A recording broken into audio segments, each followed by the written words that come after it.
استعداد نضحي كمان 40 سنة من أجل شعبنا وهنا من أجل حرية أبناء شعبنا.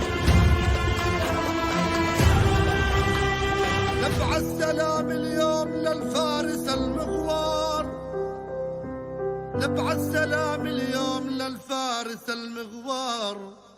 والله من عين عشت مع أخوي كريم يونس صديقي وحبيبي كريم سنوات طويلة، عمر طويل بالأسر. كثير من المواقف عايشتها مع كريم، من أهمها في عام 90 عندما كان ممثلا لنا في سجن نفحة وكتب رسالة باسم الأسرى قبل الإضراب عن الطعام لضابط الأمن ولمدير السجن، فأعاد الرسالة لأنه موقعها باسم الأسرى الفلسطينيين في سجن نفحة. رفض الضابط الإسرائيلي في ذلك الوقت ضابط الأمن أن يسمي الأسرى الفلسطينيين بالأسرى الفلسطينيين، وإنما يريد أن يسمي الأسرى بالأسرى الأمنيين. قال لا يوجد شعب فلسطيني ولا يوجد شيء اسمه فلسطين.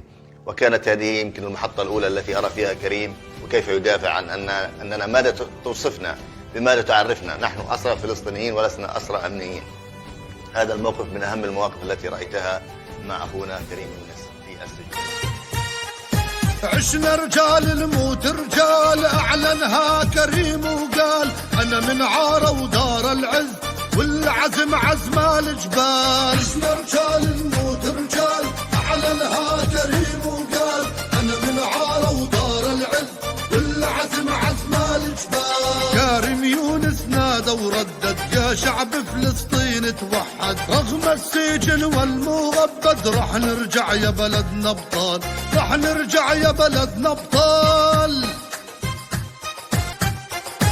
يا كريم انتم رايتنا وانتم عنوان الأحرار، الدنيا بتعرف مين احنا النخوة والغثران. يا كريم انتم رايتنا انتم عنوان الأحرار، الدنيا بتعرف مين احنا النخوة والغثران. يا كريم رجالك جاي ترفع للكرامة الراي، انتو الثورة والبيت